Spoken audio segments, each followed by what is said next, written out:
మొదటి కొరింథీ పత్రిక 14వ అధ్యాయం 39-40 వచనాలు మనం చదువుకుందాం. కాబట్టి నా సహోదరులారా, ప్రవచించుట ఆసక్తితో అపేక్షించుడి, భాషలతో మాట్లాడుట ఆటంకపరచకుడి గాని సమస్తములు మర్యాదగాను క్రమముగాను జరగనీయుడి. సమస్తములు మర్యాదగాను క్రమముగాను జరగనీయుడి.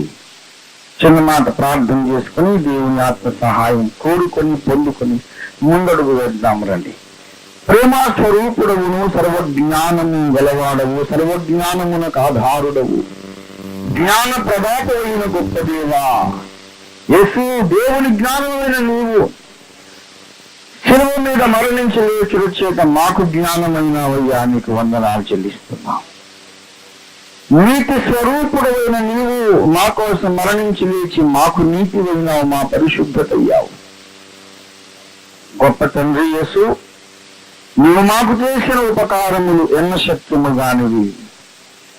నీకు మహిమా వందనాలు చెల్లిస్తున్నాం. నీ యొక్క వాక్య ఆహారము, వాక్య భోజనం కొరకు ఎంతో ఆశకొని గంటల తరబడి ఈ అగ్గిలో, ఈ ఎండలో, ఈ వేడిమిలో అలమటిస్తూ నీ ప్రజలు ఆకలి కొని ఉన్నారు, ఎదురు చూస్తున్నారు. కరుణ చూపుము నాయన, దిగివచ్చి నాతో మాట్లాడండి, మాతో మాట్లాడండి. ఒక మనుషుడు మాట్లాడుతాడు విందామని ఇక్కడ ఎవ్వరూ రాలేదని నీకు తెలుసు నాయన. ఆ మనుష్యుడు నిమిత్త మాత్రుడే, దేవుడు అతనిలో నుంచి మాట్లాడతాడని అందరూ ఆశ పెట్టుకున్నారు. నేను అలాగే ఆశ పెట్టుకున్నాను. తండ్రి, మీ స్వరాన్ని మాకు వినబడిచ్చండి. మీ చిత్తాన్ని మా జీవితంలో స్పష్టంగా మీరు చేతగా బయలుపరచండి. మేము ఏ రీతిగా ముందు నడుచుకోవాలో మాకు నేర్పించమని, బోధించమని, సహాయం చేయమని యేసు నామమున వేడుచున్నాం తండ్రి. ఆమేన్, ఆమేన్, ఆమేన్. ప్రభువునందు నాకు అత్యంత ప్రియులారా, చదవబడిన లేఖన భాగములో నుండి చాలా సంక్షిప్తమైన, అనంత ప్రాముఖ్యత కలిగిన ఒక సందేశాన్ని మీతో పంచుకోవాలని దేవుడు నన్ను ఈ దినాన ప్రత్యేకంగా ప్రేరేపించి ఉన్నాడు. దేవుడు ప్రేరేపించాడు. అదేమిటనగా, మనము దేవునితో సహవాసము చేయడానికి మనము పిలువబడ్డాం. మనల్ని దేవుడు పిలిచాడు. మొదటి పేతురు 2:9 ప్రకారం చీకటిలో నుండి ఆశ్చర్యకరమైన తన వెలుగులోనికి దేవుడు నిన్ను, నన్ను, మనలను పిలిచాడు. ఆశ్చర్యకరమైన వెలుగులో ప్రవేశించిన తరువాత ఏం చెయ్యాలి అంటే, మొదటి కొరింథీ పత్రిక 1వ అధ్యాయము 9వ వచనం ప్రకారం మన ప్రభువు అయిన యేసుక్రీస్తు అను తన కుమారుని సహవాసమునకు నిన్ను పిలిచిన దేవుడు నమ్మదగిన వాడు అని చెబుతున్నాడు. ప్రియులారా, తన కుమారుడైన యేసుక్రీస్తు సహవాసమునకు దేవుడు మనల్ని పిలిచాడు. బాగా గమనించాలి. మనము వ్యర్థముగా పిలువబడలేదు. ఒక గురి గమ్యము లేకుండా మనము రక్షింపబడలేదు. కానీ ఒక ప్రత్యేకమైన గమ్యము, ప్రత్యేకమైన లక్ష్యము కలిగి దేవుడు, ప్రత్యేక ఉద్దేశ్యము కలిగి దేవుడు మనల్ని రక్షించాడు. ఎందుకయ్యా రక్షించాడంటే, దేవుని జనితైక కుమారునితో సహవాసము చేయుటకు. సహవాసం చేయడానికి అంటే అర్థం ఏమిటి? సహ వసించుట అంటే అర్థం ఏమిటి?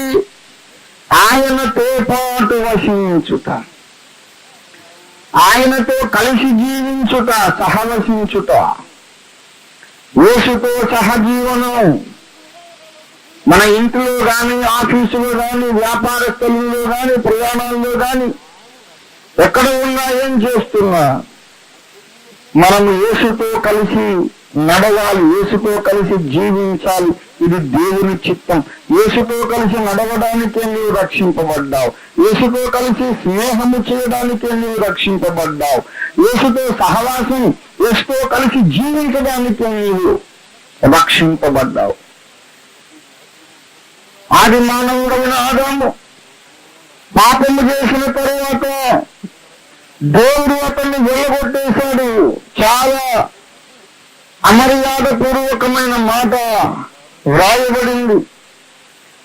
ఆదికాండము 3వ అధ్యాయము 24వ వచనము ఆఖరి వచనం చూస్తే, అప్పుడు ఆయన ఆదామును వెళ్ళగొట్టి పంపించి వేసి అని మాత్రమే కాదు, 23 చివరన పంపివేసమని రాయబడింది కదా. 23వ వచనం చివరన పంపించి వేసను. కానీ 24వ వచనంలో వెళ్ళగొట్టి, చాలా అమర్యాదకరమైన మాట. వెళ్ళగొట్టడం దయచేసి ఆదికాండము 4వ అధ్యాయము 14వ వచనం కూడా మీరు చూసినట్లయితే అదే పరిస్థితి కయ్యనుకు కూడా దాపురించింది. వేడి ప్రదేశము నుండి నన్ను వెళ్ళగొట్టితివి. పిల్లరా, వెళ్ళగొట్టబడిన జాతి మనది. ఆదాము సంతానమైన మనం ఎవరమయ్యా అంటే దేవుని సన్నిధి నుండి వెళ్ళగొట్టబడిన వారము, తేలివేయబడిన వారము. దేవుని సన్నిధిలో మనకు ఒక హక్కు గాని, ఒక నిరీక్షణ గాని, ఒక ఆధారము గాని, ఆహ్వానము గాని లేదు లేదు లేదు లేదు. మనం ఏదైనా విందు చేసుకుంటున్నాం, పండగ చేసుకుంటున్నాం, పంచభక్ష పరమాన్నాలు వండుకొని తినడానికి కూర్చున్నాం. వీధిలో బిచ్చగాడు వచ్చి లోపలికి వచ్చేసి సరసగా లోపలికి వచ్చి సరాసరి ఏంటి అన్ని సీట్లు మీరే కూర్చున్నారు, మరి నేను ఎక్కడ కూర్చోవాలి అని అడిగాడు అనుకోండి. అసలు నేను లోపలికి రమ్మన్న వాడెవర్రా, నడవలుతాడు మీరు పడుస్తావా కుక్కను ఉసుగొలపనా అని వాణ్ణి మెడబట్టుకుని బయటికి గెంటేస్తావు. అదేంటండి, ఆ మాత్రం మానవత్వం లేదా? పండగ చక్కగా మీరు అన్ని భక్ష్యాలు వండుకున్నారు, మరి నాకు చైరు వేయాలి తెలియదా? ఎందుకు వేస్తారా నీకు చైరు? నువ్వు మాకేమన్నా చుట్టమా, పక్కమా, బంధువా? నేను పిలిచామా? మేము నీకేమన్నా రుణపడి ఉన్నామా? ఆ బిచ్చగాడు మన ఇంట్లోకి వస్తే వారికి హక్కు ఎలాగలేదు. ఆదాము పిల్లలమైన మనకు దేవుని దగ్గర హక్కు లేదు. అసలు ఏమాత్రం క్లెయిమ్ అనేది లేనే లేదు. మనము పరజనులము, పరదేశులము, అసలు దేవుడు లేని వారము, నిరీక్షణ లేని వారము, వాగ్దానము లేని వారము, నిబంధన లేని వారం. అలాంటి వాగ్దానము లేని, నిబంధన లేని, నిరీక్షణ లేని పరజనులు లేని మనలను దేవుడు పిలిచాడు. 65వ అధ్యాయం యెషయా గ్రంథం 1వ వచనము చూడండి దయచేసి. యెషయా 65 మొదటి వచనం. నా యొద్ద విచారణ చేయని వారిని నా దర్శనమునకు రానిచ్చితిని. నన్ను వెదకని వారికి, హల్లెలూయా, కానీ వెదికిన వారికి కాదు, వెదకని వారికి. వెళ్ళగొట్టబడిన జాతిలో నుండి దేవుని చెంతకు ఆహ్వానించబడిన జాతి మనం. ఇది మహాద్భుతం, పరమాద్భుతం. మన అవగాహన శక్తికి మించినది. ఎందుకు ప్రేమించాడు దేవుడు నిన్ను, నన్ను, ఎందుకు అని ఆ ప్రశ్న కోట్ల మంది భక్తులు జీవితకాలం అంతా పరిశోధన చేశారు, కానీ అర్థం కాలేదు. జ్ఞానములకు మించిన క్రీస్తు ప్రేమ. ఎందుకు మరి ఆయనకు మనం నచ్చాం. దేశంలో ఒక మహా చక్రవర్తి కుమారుడు, వాడికి ఎంతమంది దేశాల రాజకుమార్తెలు, అంతమైన అమ్మాయిల బొమ్మలన్నీ చూపెట్టినా ఈ అమ్మాయి నచ్చలేదు అని మరి ఎవరు నచ్చుతారు నీకు? నీకు నచ్చి అతిలోక సుందరిని ఎక్కడ తీసుకురావాలి నాయన? ఏం వంక అమ్మాయికి ఏం తక్కువ చక్కగానే ఉంది కదా, ఏమో నాకేంటో నచ్చలేదు. ఎందుకు నచ్చలేదు? ఏం వంక, ఏంటో వంక తెలియాలంటే నా కళ్ళు పెట్టుకు చూడు అంటాడు వాడు. సరే వాడి కళ్ళు మనం ఎట్లా పెట్టుకుంటాం కానీ నీ కర్మవాడు దేవుడికి ఎక్కడ రాసి పెట్టాడు? అందరూ ఎదురు చూస్తున్నారు. ఇంతమంది అందగత్తెల ఫోటోలను తృణీకరించాడు కదా, వీరికి నచ్చే అమ్మాయి ఎంత అందగత్తెగా ఉంటుందో, ఎంత సౌందర్యవతి, ఎంత చక్కనిదై ఉంటుందో, మరి ఇతను ఎన్నుకుని కనుక అని దేశమంతా దర్బారులు అధికారులందరూ ఉత్కంఠతో చూస్తుండగా ఒకసారి రథం మీద ప్రయాణిస్తూ రోడ్డు ప్రక్కన ఉన్న ఒక ముక్కు తినేసి చెవులు తినేసి వేలు ఊడిపోయిన కుష్ఠరోగి ఒక అమ్మాయిని చేసి ఈమె నాకు నచ్చింది, ఈమె చేసుకుంటానంటే ఎలా ఉంటుందో ఏసయ్య నిర్ణయం చేసుకోవటం అలాగే. ఈ కుష్ఠరోగి నచ్చడం ఏంటి? దానికి అసలు నోరు లేదు, ముక్కు లేదు, పనికి మాలింది, అసలు ఆరోగ్యం లేదు, దుర్గంధం, కంపు, అసహ్యం, చీము, రసి. ఏమిటి రాజకుమారుడా మతిగాని పోయిందా? నాకు నచ్చిందయ్యా. ఆమెలో ఏముందంటే నా కళ్ళు పెట్టుకు చూడంటాడు. యేసుకు మనం నచ్చడం ఏంటండి అసలు? ఒక్కోసారి మనకు మనమే నచ్చం కాదు, మన బ్రతుకు మనకే నచ్చదు అనుకుంటాం. మన బ్రతుకు మనకే ఒక్కోసారి అసహ్యం వేస్తుంది. కానీ యేసుకు మనం ముగ్గొచ్చామండి. చాలాసార్లు యేసయ్య ప్రేమ మీద పాట పాడదామని, ప్రసంగం చేద్దామని ప్రయత్నం చేసి అంత దమ్ము చాలదు, నాకు ఏడుపు వచ్చేస్తుంది. ఏడ్ చేస్తాను, ఏం లాభమని మానేస్తాను ఆ సబ్జెక్ట్. యేసయ్య ప్రేమ ఆశ్చర్యకరమైన ప్రేమ. ఎందుకు ప్రేమించావయ్యా? పుస్తకానికి ముక్కు తినేసింది, ఎందుకు ప్రేమించాట? ముక్కునే ఉందిలేయ్యా, దానికి ముక్కు నేను అనుగ్రహిస్తాను. అందం లేదా, అందం నేను ఇస్తాను. శుభ్రత లేదా, శుభ్రత నేను ఇస్తాను. పరిశుద్ధత ఏమో లేదో అని ఇస్తాను, నేను సృష్టికర్తను కదా. అందం లేకపోతే అందం ఇస్తాను, తెలివి లేకపోతే తెలివి ఇస్తాను, ఆరోగ్యం లేకపోతే ఆరోగ్యం ఇస్తాను. లేని దాన్ని పట్టుకొని ఎందుకు ఈ బాధ? అందగత్తెలు నచ్చలేదు ఆయనకు. కేవలం చూడనసహ్యమైన మనము నచ్చాము. పిలిచారు ఎందుకంటే యేసయ్యతో సహవాసం చేయడానికట. దేవునికి స్తోత్రం కలుగును గాక. ఎంత గొప్ప ధన్యత అండి. గుండెలు అలిసిపోతాయి. అసలు నేనేంటి యేసయ్య పక్కన కూర్చోడు ఏంటి, రే రావా నా వాకిట్లో పడుండంటే ధన్యత. అది అప్పటికే మన శక్తి మించినటువంటి ఆశీర్వాదం, మన యోగ్యతకు మించిన ఆశీర్వాదం. వాకిట్లో పడుండడం కాదు, వాకిట్లో కుక్కలకు పడు నిత్యత్వం అంట. అంటే అయ్యా నాకు ఇదే గొప్ప అదృష్టము అంటా నేను. ఆయన వాకిట్లో కుక్క కావడం కూడా గొప్ప కాదు మరి. కానీ వాకిట్లో కాదు నాయన, వచ్చేసాయి నా ఒళ్ళో కూర్చో, నా ప్రక్కన కూర్చో, నాతో పాటు సింహాసనము ఈ యొక్క రాజ్యం అంతా ఏలు పరిపాలించు, నా మహిమలో నీవు పాలి భాగస్థుడివి కావాలి. ఎందుకు ఎందుకు ఎందుకని బహుశా నిత్యత్వం అంతా భక్తులు అడుగుతానే ఉంటారు. నా వంటి నరుడొకడు నన్ను ప్రేమించిన నా వలన ఫలము గోరు. ఆహా నీ వంటి పూనికి నా వంటి పాపితో కేవలం ఆహా నీ వంటి పూనికి నా వంటి పాపితో కేవలం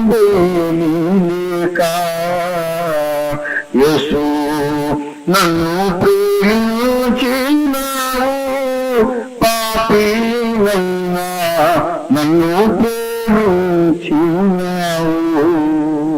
ఎందుకు ప్రేమించావు ఏమో, దానికి అసలు ముఖం చక్కగా లేదు కదా.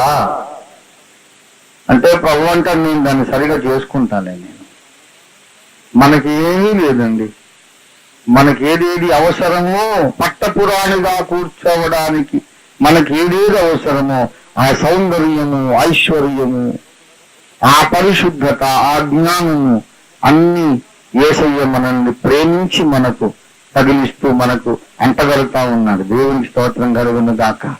హల్లెలూయా. ఎందుకో తెలుసా, ఒక్కటే చిన్న సీక్రెట్ నాకు తెలిసింది ఏంటంటే, గర్వించడానికి ఆస్కారం ఉండకూడదు.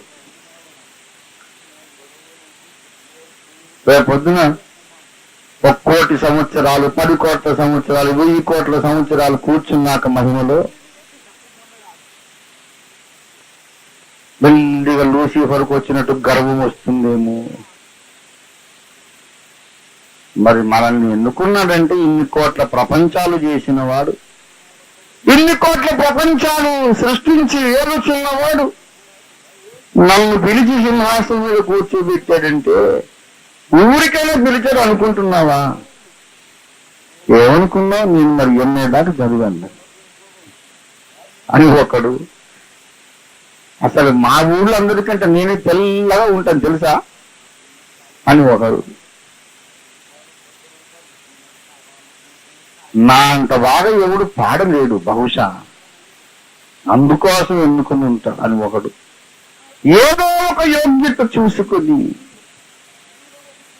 గర్వించి గర్వించి గర్వించి మెల్లిగా వీడొక సెకండ్ సైతాన్ అవుతాడేమోనని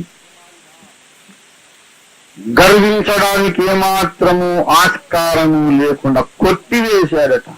అతిశయ కారణం ఎక్కడా అన్నాడు. రోమాపత్రిక 3వ అధ్యాయం, రోమాపత్రిక 3వ అధ్యాయం 27వ వచనం, రోమా 3:27 అండి. కాబట్టి అతిశయ కారణం ఎక్కడా? ఓ హల్లెలూయా, దేవునికి స్తోత్రం కలుగును గాక. అతిశయ కారణము కొట్టి పారేశాడు. There is no grounds for pride and self exaltation. మనల్ని మనము హెచ్చించుకొని గర్వపడడానికి అవకాశమే లేకుండా కొట్టి పారేశాడు. ఎఫెసీ పత్రిక 2వ అధ్యాయం 8-9, మీరు విశ్వాసము ద్వారా కృప చేతని రక్షింపబడి ఉన్నారు. ఇది మీ వలన కలిగినది కాదు, దేవుని వరమే. అది క్రియల వలన కలిగినది కాదు, కాదు గనుక హల్లెలూయా. ఎవరును చెప్పండి అందరు, ఎవరును అతిశయపడ వీలు లేదు. దేవునికి స్తోత్రం. అందుకే ద మోస్ట్ యూజ్లెస్ పిల్లలు ఎక్కడ అని వెతికి వెతికి వెతికి వెతికి వెతికి వరంగల్కి వస్తే నేను దొరికాను ఆయన అనుకుంటా. నేను ఎప్పుడు ప్రపంచంలో అందరికంటే మోస్ట్ యూజ్లెస్ పిల్లలు ఎక్కడని వెతుకుంటాడు ఆయన. అక్కడ నేను ఫుట్బాల్ గ్రౌండ్ లో ఫుట్బాల్ ఆడుకుంటా దొరుకుతుంటా. This is the most useless fellow. వీళ్ళు రక్షిస్తే వీడు ఎప్పటికీ ఇంకా సైతాన్ కాదు. ఎందుకంటే ఏముందని వాళ్ళు పిచ్చి ఒక ఇంటికి చుట్టాలు వస్తే దళ్ళ కింద దాక్కుంటారు. మీ పేరేమిటంటే ముచ్చమటలు కప్పుతాడు. వీడు కరెక్ట్ ఫెలో. రేపు పొద్దున వీడిని సైతాను శోధించినా సరే వీడు గర్వపడే సైతాన్గా నా సంగతి నాకు తెలుసురా, ఎలా వెళ్ళి అంటాడు. చాలాసార్లు సైతాన్ నన్ను శోధించాడు తెలుసా మీకు. అబ్బో నువ్వు చాలా గ్రేట్ మ్యాన్ అయ్యా, వాడు మహా బద్మాష్, వాడు దుర్మార్గుడు, మెల్లిగా నన్ను చెడగొట్టడానికి. నిన్ను దేవుడు ఎన్నుకున్నాడంటే ఊరికినే నా దేవుడు ఏమన్నా పిచ్చోడు అనుకున్నావా? దేవుడు జ్ఞాని సుమా, మళ్ళీ ఆయన హెచ్చించినట్టే వాడు చాలా గుయుక్తిగా మాట్లాడతాడు. దేవుడు మహాజ్ఞాని కదా, అమాయకుడు కాదుగా, తప్పుడు నిర్ణయాలు చేయడు కదా. గనక నిన్ను ఎన్నుకున్నాడంటే ఊరికనే ఎన్నుకోడు, ఎంతో చూసుంటాడు. మరి మీకు ఇంత యోగ్యత, ఇంత జ్ఞానము, ఇంత తర్కము అని. అందుకే దేవుడు ఎన్నుకున్నాడు. దేవుడు నన్ను ముందే సిద్ధం చేశాడు. వాడి వచ్చుకు నేను దొరకల. నేను చెప్పాను ఏంటంటే, పిచ్చోడా, నాకు ఈ జ్ఞానము తర్కము ఉన్నందుకు దేవుడు ఎన్నుకోలేదు. దేవుడు మొదట ఎన్నుకున్నాడు గనక ఈ తర్కము జ్ఞానం అంతా నాకు తెచ్చి తగిలిచ్చాడు ఆయన. దేవుడి స్తోత్రం కలుగుతుంది కాదు. హల్లెలూయా. నాకు తర్వాత మళ్ళంతా నన్ను మేకప్ చేసి లేని ముక్కు, లేని చెవులు, లేని నోరు, లేని నాలుక, లేని కళ్ళన్నీ తగిలించి నన్ను మనిషిని చేశారు. అంతకుముందుగా ఒట్టి డొల్ల కరిమింగిన వెలక పండుగ. నేను నువ్వెంత ప్రయత్నం చేసినా మునగ చెట్టు ఎక్కను అని చెప్పి వెళ్ళగొట్టేసేవాడిని. ప్రియులారా, మనము పడిపోతామేమోనని దేవుడు మనలో ఏ యోగ్యత లేదని మనల్ని ఒప్పించి అప్పుడు రక్షిస్తారు. దేవునికి స్తోత్రం కలుగును గాక. హల్లెలూయా. ఆయన మనలను పిలిచాడు. ఎక్కడికి పిలిచాడు? తన సహవాసములకు. ఒక ఇంట్లో భార్య భర్త కలిసి ఉన్నట్టు, ఒక రూమ్ లో రూమ్మేట్స్ కలిసి ఉన్నట్టు, ఒక కప్పు కింద ఇద్దరు వ్యక్తులు కలిసి పడుకొని, కలిసి భోంచేసి, కలిసి ఆడుకొని పాడుకొని నడిచి ఉన్నట్లుగా దేవుడు కొంతమందిని పిలుస్తూ ఉన్నాడు. నాతో కలిసి ఉండండి. వెళ్ళగొట్టబడినటువంటి జాతిలో దేవుని సహవాస భాగ్యము పొందిన ధన్యులు ఉన్నారు అని కూడా ఆది కాండమే మనం చెబుతుంది. ఆదాము వెళ్ళగొట్టబడ్డాడు, కయ్యూను వెళ్ళగొట్టబడ్డాడు. ఆ తరువాత షేతు, ఎనోషు సంతానములు హనోకు పుట్టాడు. ఆది కాండం 5వ అధ్యాయం 21-22 వచనాలు. హనోకు 67 ఏళ్ళు బ్రతికి మెతూషలను కనెను. హనోకు మెతూషలను కన్న తరువాత 300 ఏళ్ళు దేవునితో నడచుచు కుమారులను కుమార్తెలను కనెను. 24 హనోకు దేవునితో నడిచిన తరువాత దేవుడు అతన్ని తీసుకొని పోయాను. ఆది కాండం 6వ అధ్యాయం 9వ వచనం కూడా చూడండి. హనోకు మాత్రమే కాదు, నోవహు దేవునితో నడిచినవాడు. నోవహు దేవునితో నడిచినవాడు. హనోకు నడిచాడు, నోవహు నడిచాడు. అంటే ఒక పాఠం నేర్పిస్తున్నాడు. ఆదాము సంతతి వెళ్ళగొట్టబడినప్పటికీ ఆదాము సంతానములో నుండి కొంతమందిని మళ్ళీ నేను నా సహవాసానికి పిలుస్తున్నాను. దేవుని సహవాసానికి మొదట పిలువబడిన వాడు హనోకు, తర్వాత నోవహు, తర్వాత అబ్రహాము, ఇస్సాకు, యాకోబు. దేవుని బిడ్డలారా, దేవుడు తన సహవాసములోనికి మనుషులను పిలవడం ఆనాడే ప్రారంభించాడు. షేతునకు కూడా ఒక కొడుకు పుట్టెను, అతనికి ఎనోషను పేరు పెట్టబడెను. అప్పుడే యెహోవా నామమున ప్రార్థన చేయుట ఆరంభమైనది. మోకరించి దేవునితో సహవాసం చేయటం ఆరంభమైంది. దేవుని ముఖమును ఆత్మనేత్రాలతో చూడడం ప్రారంభమైంది. ఆత్మీయ చెవులతో దేవుని స్వరాన్ని వినడం ప్రారంభమైంది. వెళ్ళగొట్టబడిన జాతులు 3వ 4వ తరంలోని దేవుడు కృపను కుమ్మరించడం మొదలు పెట్టారు. కృప కుమ్మరించడం మొదలు పెట్టాడండి. 6వ అధ్యాయం 8వ వచనంలో నోవహు దేవుని దృష్టి యందు కృప పొందినవాడాయను. వెళ్ళగొట్టాడు దేవుడు. ఆయన కోపము నిమిషమే దయ. ఆదాముని వెళ్ళిపోమన్నాడు, కయ్యూనుని వెళ్ళిపోమన్నాడు, హనోకునేమో రమ్మన్నాడు. నోవహు మనం కలిసి నడుద్దాంరా. నన్ను వెదకని వారికి నేను దొరికాను. నా యొక్క విచారణ చెయ్యని వారిని నా దర్శనానికి రానిచ్చా. వెళ్ళగొట్టబడిన జాతిలో, వెలివేయబడిన జాతిలో కనికరించబడిన గుంపే క్రైస్తవ సంఘం. దేవునికి స్తోత్రం కలుగునుగా. హల్లెలూయా. ధన్యుల గుంపండి. మన అదృష్టానికి మనకు అసలు అర్థం కాదు. ఎందుకింత అదృష్టం పట్టిందో, ఎందుకింత ధన్యత కలిగిందో మనకు అర్థం కాదు.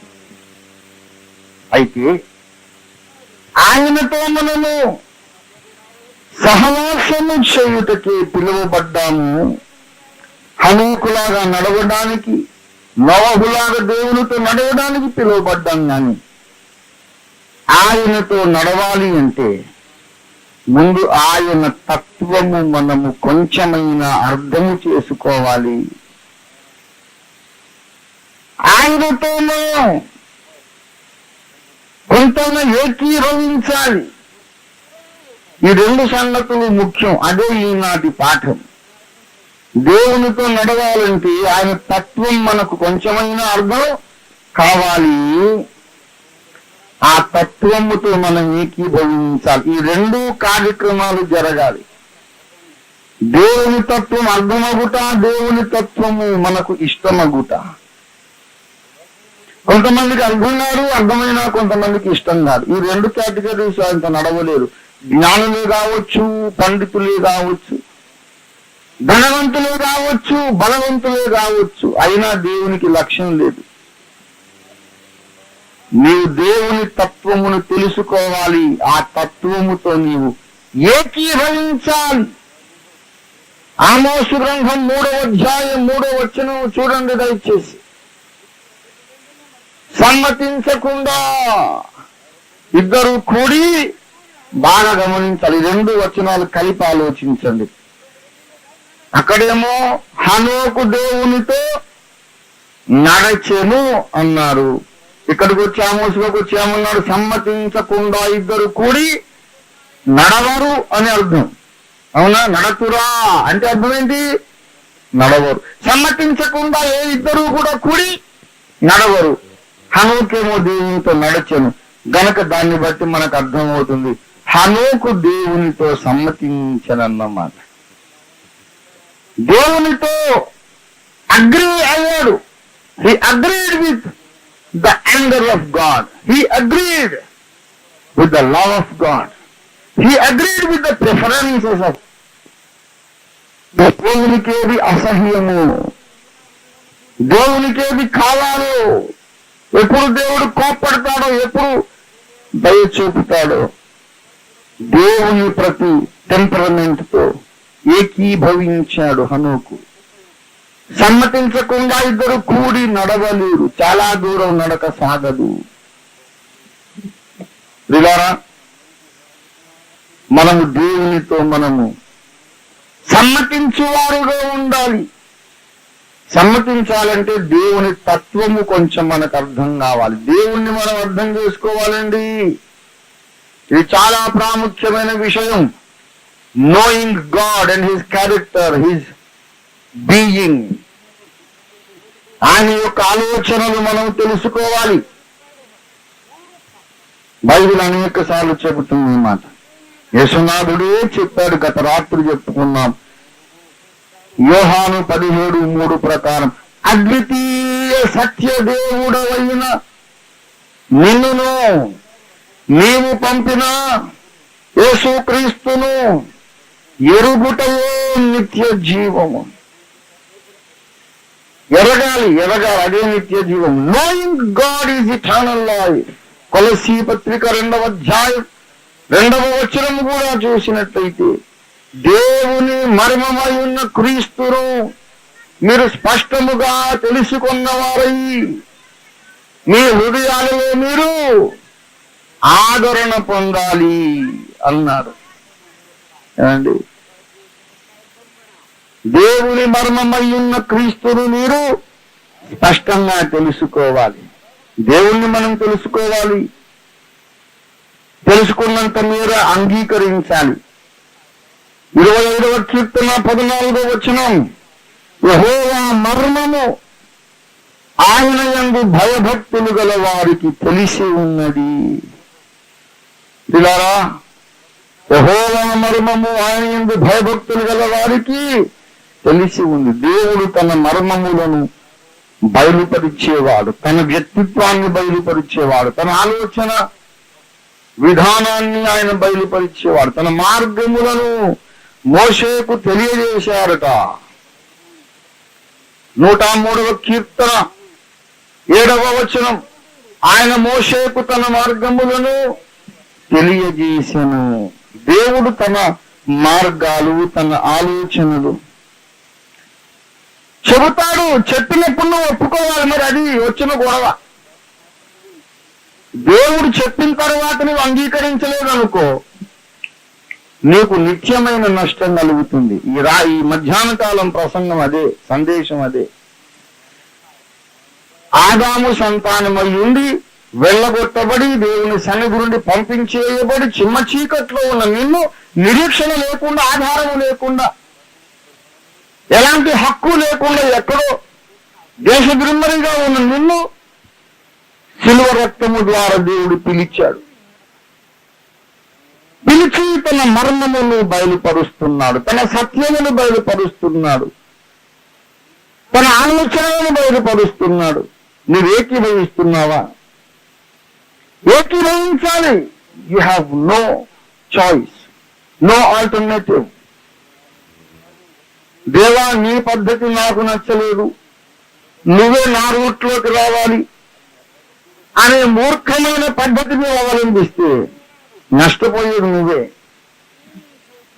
దేవునితో మనం ఏకీభవించగలిగితేనే ఆయనతో మనం నడవగలుగుతాం. ప్రియులారా, ఆయనతో ఏకీభవించుట కొరకే దేవుడు తన తత్వమును బైబిల్ గ్రంథంలో మన కొరకు రాసి పెట్టాడు.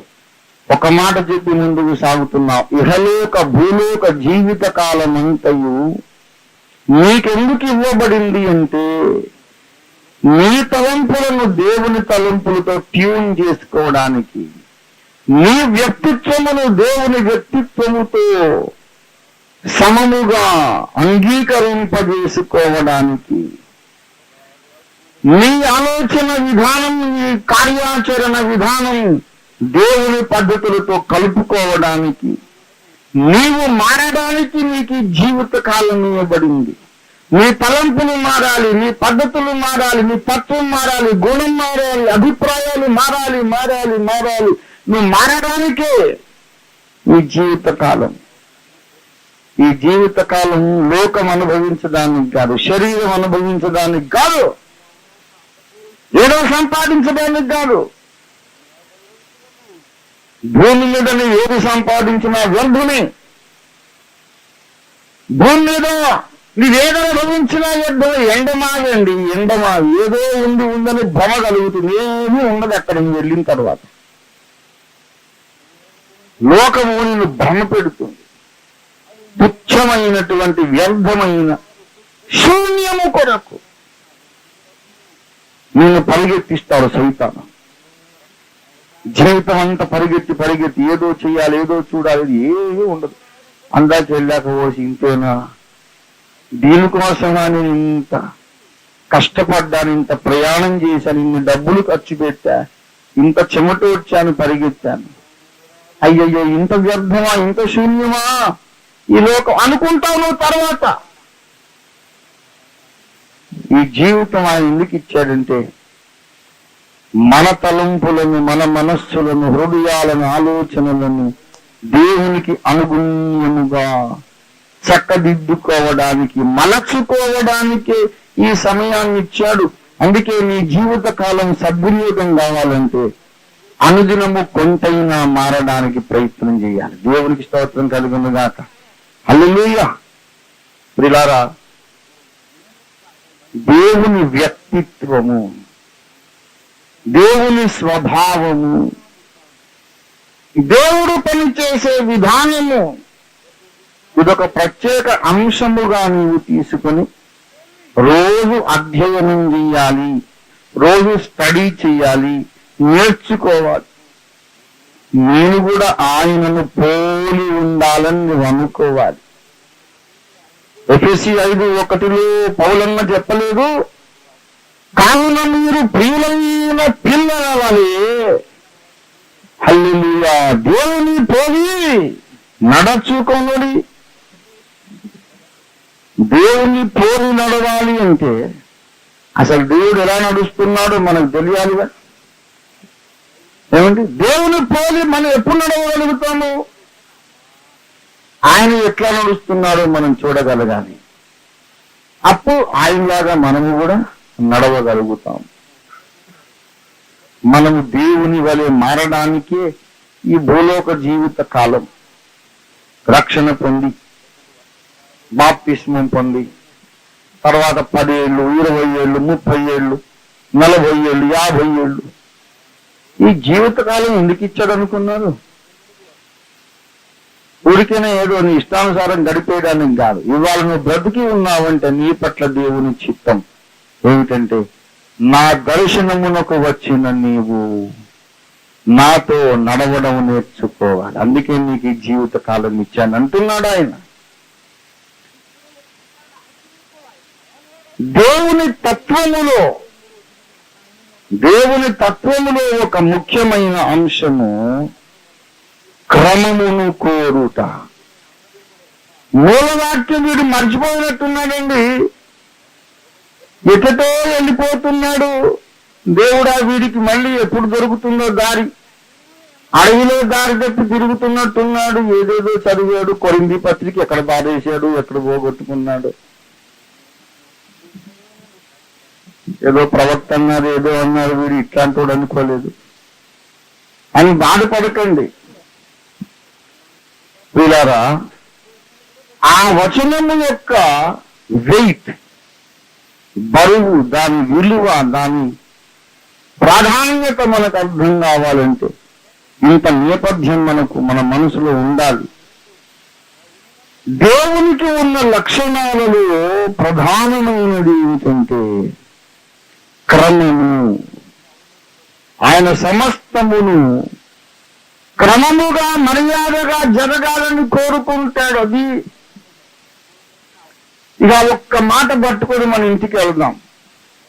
దేవుడు డిజార్డర్లీనెస్ ని అంగీకరించేవాడు కాదు. He doesn't like డిజార్డర్లీనెస్.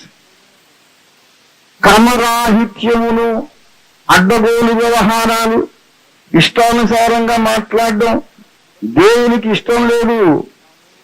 నువ్వు ప్రసంగము చేసినా దానికి ఒక క్రమం ఉండాలి, పెళ్లి చేసుకుని కాపురం చేసినా ఒక క్రమం ఉండాలి, బైబిల్ చదివినా దానికి ఒక క్రమం ఉండాలి, ప్రార్థన చేసినా ఒక క్రమం ఉండాలి, సంఘములు కట్టినా ఒక క్రమం ఉండాలి, ఆరాధన కార్యక్రమము ఆదివారం నడిపించిన దానికి ఒక క్రమం ఉండాలి, సువార్త చెప్పిన దానికి ఒక క్రమం ఉండాలి. సమస్తమును క్రమముగాను మర్యాదగాను చేయాలి. కొంతమందికి ప్రార్థనకు క్రమం ఉండదు.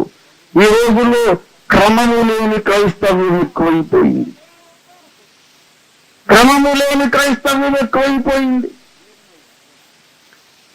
ప్రార్థన చేయమంటే ప్రార్థనలో ప్రసంగం చేస్తాడు ఒక ఆయన.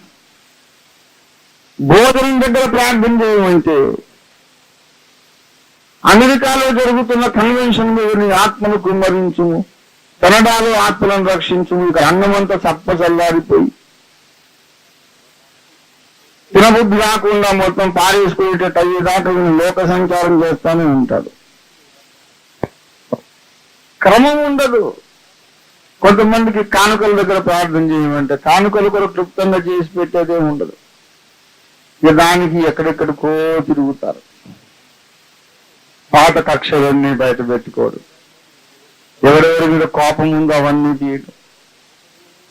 సంఘంలో ఈనాడు క్రమం లేకుండా పోయింది. అందరూ పెద్దలను గౌరవించట్లేదు. యేసయ్య వారికి జ్ఞానోదయం కలిగించంటాడు, ఈయనకి ఎవరు నమస్కారం పెట్టట్లేదని. కానుకల దగ్గర అదాను చేసే ప్రార్థన. ప్రసంగికులకు క్రమం ఉండదు.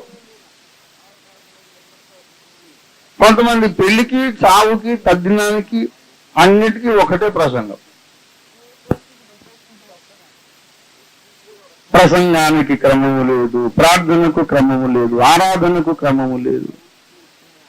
వీళ్ళారా, మనము సమస్తమును మర్యాదగా క్రమముగా జరిగించాలి.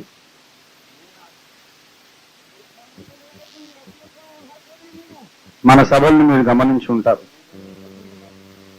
వాక్యము చెప్పిన తర్వాత ఎవ్వరు ఏం మాట్లాడరు. తర్వాత కానుకలు ఉండవు, ప్రకటనలు ఉండవు, ఏమీ ఉండదు.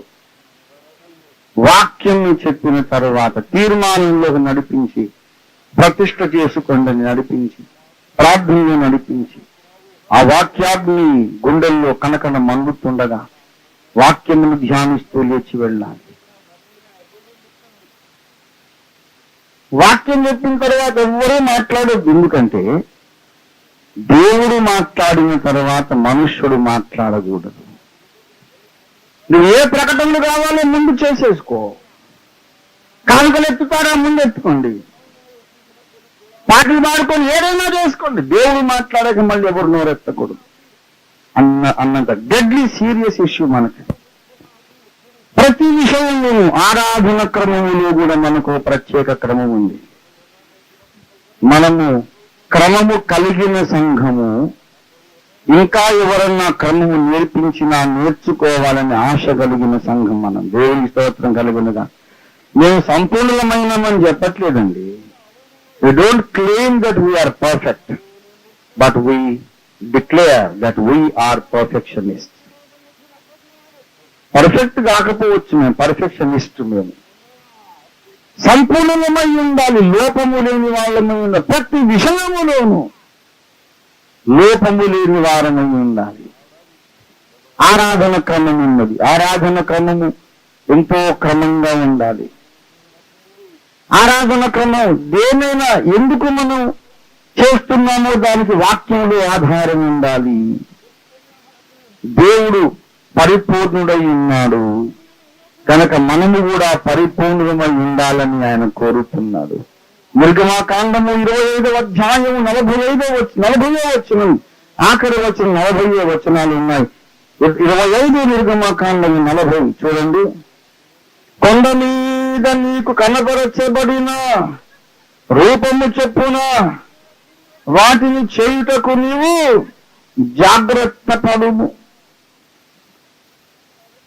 కొండ మీద వాటిని నీకు నేను చూపించాను, ఆ రూపము ప్రకారము వాటిని చేయడానికి నీవు జాగ్రత్త పడుము.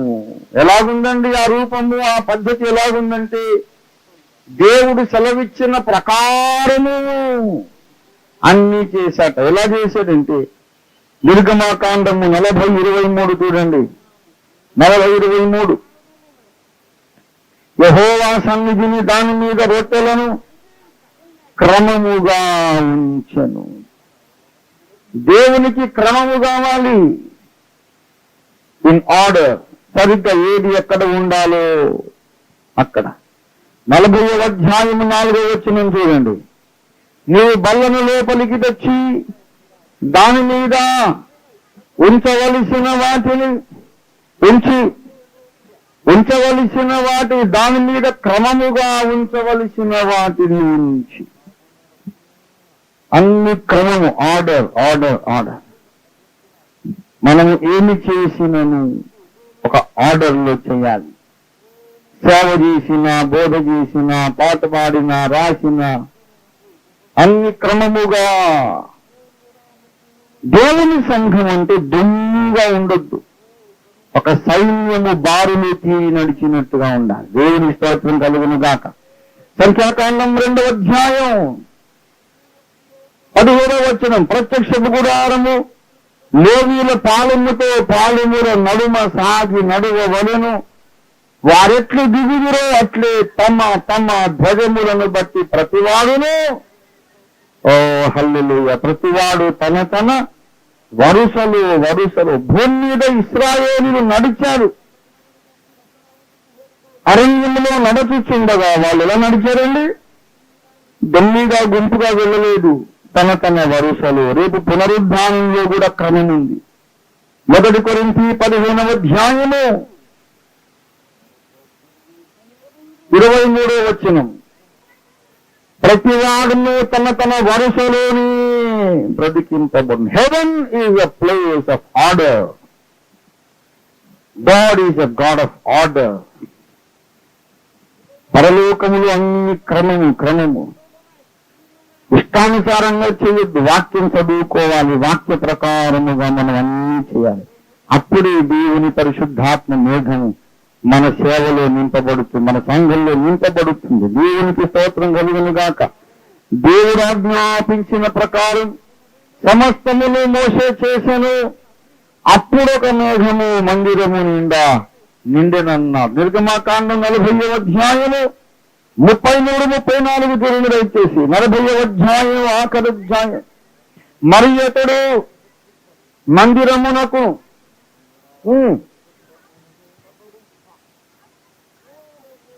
వేసెను.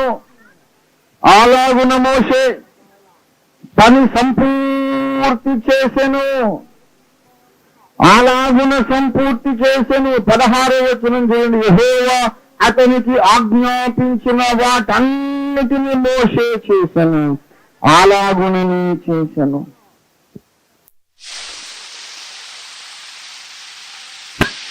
అలాగున మోషే పని సంపూర్తి చేసెను. అలాగున సంపూర్తి చేసెను. 16వ వచనం చూడండి. యెహోవా అతనికి ఆజ్ఞాపించిన వాటన్నిటిని మోషే చేసెను, అలాగునని చేసెను. అన్నీ చేశాడు, చెప్పినట్లే చేశాడు. అప్పుడు ఒక మేఘము ప్రత్యక్ష గుడారము మీద, ప్రత్యక్షపు గుడారమును కమ్మగా, యెహోవా తేజస్సు మందిరమును నిండెను. నీ జీవితములో దేవుని తేజస్సు నింపబడాలి అంటే, నీ సంఘములో, నీ సేవలో దేవుని మహిమ మేఘము దిగి రావాలి అంటే, దేవుడు ఆజ్ఞాపించిన వాటన్నిటిని నీవు క్రమముగా చేసిన వాడై ఉండాలి. చాలా మంది జీవితంలో సంపూర్ణ ఆశీర్వాదం లేదు, ఎందుకంటే క్రమము లేదు. చాలా మంది సేవలో పరిపూర్ణ ఆశీర్వాదం లేదు, ఎందుకంటే క్రమం లేదు. మీ ఆలోచనల్లో క్రమం ఉండాలి, మీ మాటల్లో క్రమం ఉండాలి, బోధలో క్రమం ఉండాలి. ప్రియులారా, సమస్తమును పరిపూర్ణుడైన దేవుని కోసం, లోపరహితుడైన దేవుని కోసం లోపము లేని సేవ మనం చేయాలి. లోపము లేని సేవ మనం చేయాలి. ప్రభువును ప్రియులారా, ఆయన లోపరహితుడు, ఆయన పరిపూర్ణుడు కనుక మనమును ఆయన కొరకు మనం పరిపూర్ణమైన సేవ మనం చెయ్యాలని దేవుడు కోరుతున్నాడు. దేవునికి స్తోత్రం కలుగును గాక. హల్లెలూయా. ప్రియులారా, సంఖ్యాకాండము 18వ అధ్యాయం 1వ వచనం చూడండి. యెహోవా అహరోనుతో ఇట్లా నేను, నీవును నీ కుమారులను నీ తండ్రి కుటుంబమును పరిశుద్ధ స్థలపు సేవలోని దోషములకు ఉత్తరవాదులు. నీవును నీ కుమారులను నీ యాజకత్వపు దోషములకు, యాజకత్వములో దేవుని సేవలో లోపములు ఏమైనా ఉంటే దోషము, దానికి మీరు లెక్క చెప్పుకోవాలన్నారు. అన్ని క్రమముగా చెయ్యాలి. 18వ అధ్యాయం 23వ వచనము చూడండి దయచేసి. అయితే లేవీయులు ప్రత్యక్ష గుడారము యొక్క సేవ చేసి వారి సేవలోని దోషములకు తామే ఇష్టానుసారంగా చేయటం కాదు, సమస్తమును పర్ఫెక్ట్ గా చేయాలి. ఆ దేవునితో నీవు అంగీకరించగలవా అని అడుగుతున్నాను. అది ప్రశ్న. Can you agree with a God of order? క్రమముగా అన్ని జరగాలని డిమాండ్ చేసే దేవునితో నీవు అంగీకరించగలవా? లేకపోతే దేవునికే ఉపదేశం చేస్తావా? దేవా, ఇది భూలోకం అయ్యా, పరలోకం కాదు. ఇక్కడ నువ్వంతా పర్ఫెక్షన్ అని పట్టుకుని కూర్చుంటే ఎలా కుదురుతుంది? నువ్వు చూసే చూడనంటే వదిలేయాలి. మరీ ఇంత స్ట్రిక్ట్ అయితే ఎలాగా? లేదు ప్రభువా, నువ్వు కొంచెం కాంప్రమైజ్ కావాలి నాయన అని దేవుడికి అడ్వైజర్ ఇస్తావేంటి? నేనైతే నిర్ణయించుకున్నా, దేవునికి నేను సలహా చెప్పను, దేవుడు చెప్పిన మాటకు నేను అంగీకరిస్తాను. ఆయన ఏది తప్పు అన్నాడో అది తప్పు అంతే, ఏది ఒప్పు అన్నాడో అది ఒప్పు, ఏది బాగుందన్నాడో అది బాగుంది, ఏది బాగులేదన్నాడో అది బాగులేదు. దేవునితో నేను అంగీకరించాలి కానీ ఆయనకి నేను సలహాలు చెప్పి ఎడ్యుకేట్ చేసి ఆయన ఏదో నాలో మళ్లించుకునే పిచ్చి ప్రయత్నం మంచిది కాదు. దేవుని తలంపే మన తలంపు కావాలి, అప్పుడే దేవునితో మనం నడవగలుగుతాం. ప్రియులారా, బాగా గమనించండి, ఆయనతో మనం సహజీవనం చేయడానికి పిలువబడ్డాము అంటే చాలా మంది అర్థం చేసుకోవట్లేదు. ఎక్కడ ఆయనతో కలిసి ఉండడానికి, ఎక్కడ సహవాసం చేయడానికి పిలువబడ్డాము? నిత్యత్వములు సహవాస దేవుడు తానే వారికి దేవుడై ఉండి వారికి తోడై ఉండును.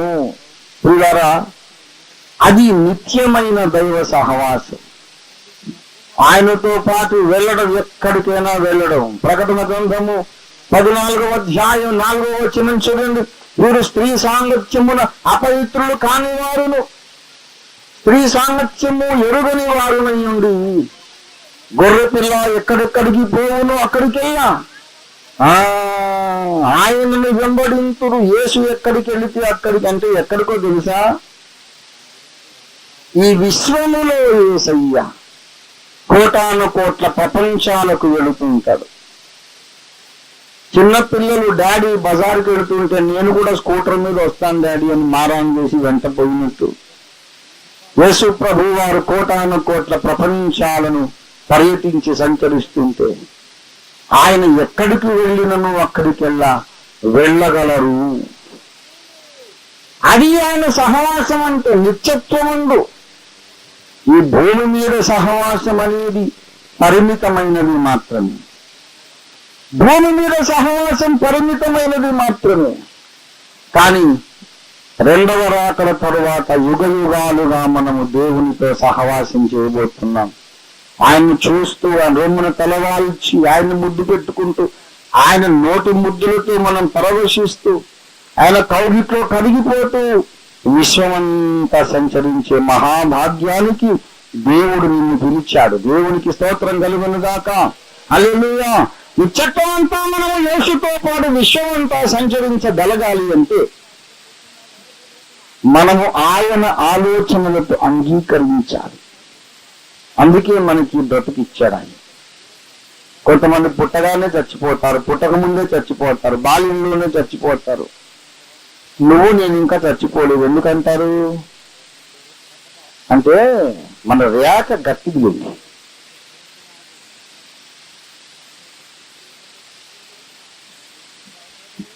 ఏం చేస్తాం?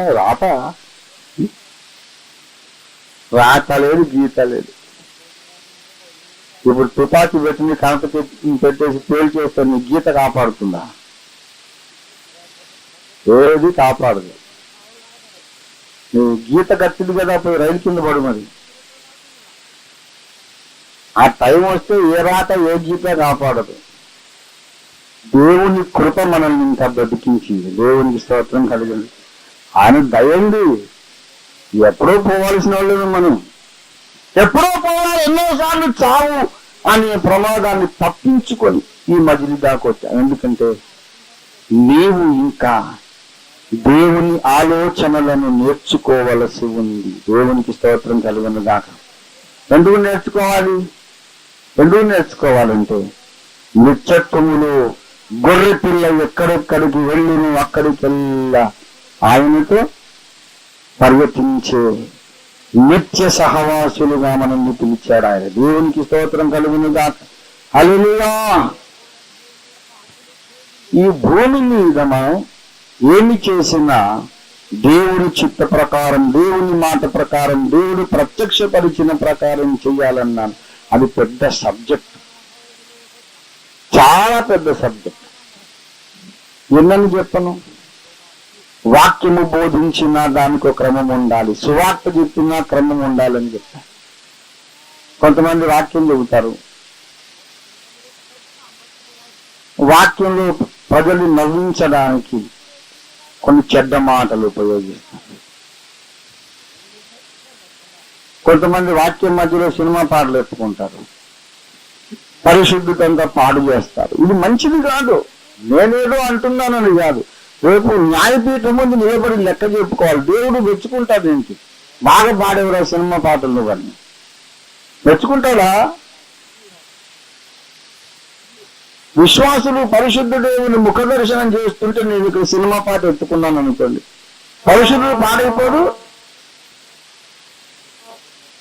బోధకులమైన మనము మరి కఠినమైన తీర్పు పొందుదమని ఎరిగి మీలో అనేకులు బోధకులు కాకుండా చాలా జాగ్రత్త.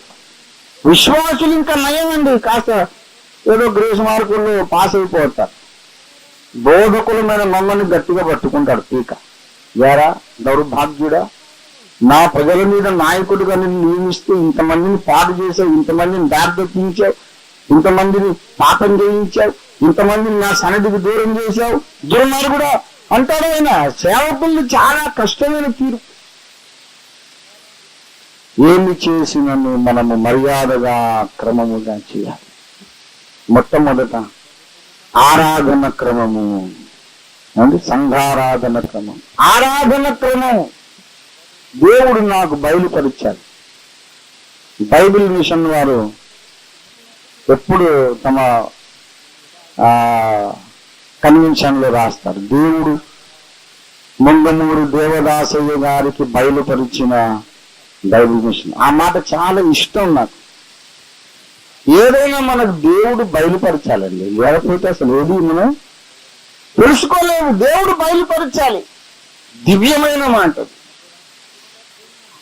ఆ మాట చూడగానే నా అంతరంగ పురుషుడు గంతులు వేస్తాడు ఉల్లాసంతో. దేవుడు బయలుపరచిన, దేవుడు నాకు ఇలా చెప్పారు అని చెప్పగలిగే నిశ్చయత కలిగిన దైవజనుడు ధన్యుడు. దేవునికి స్తోత్రం కలుగునుగా.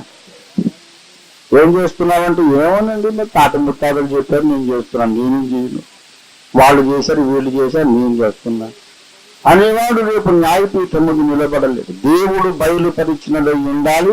అది దేవుడు బయలుపరిచి ఉంటే ఈ గ్రంథమును అనుసరించినదై ఉండాలి.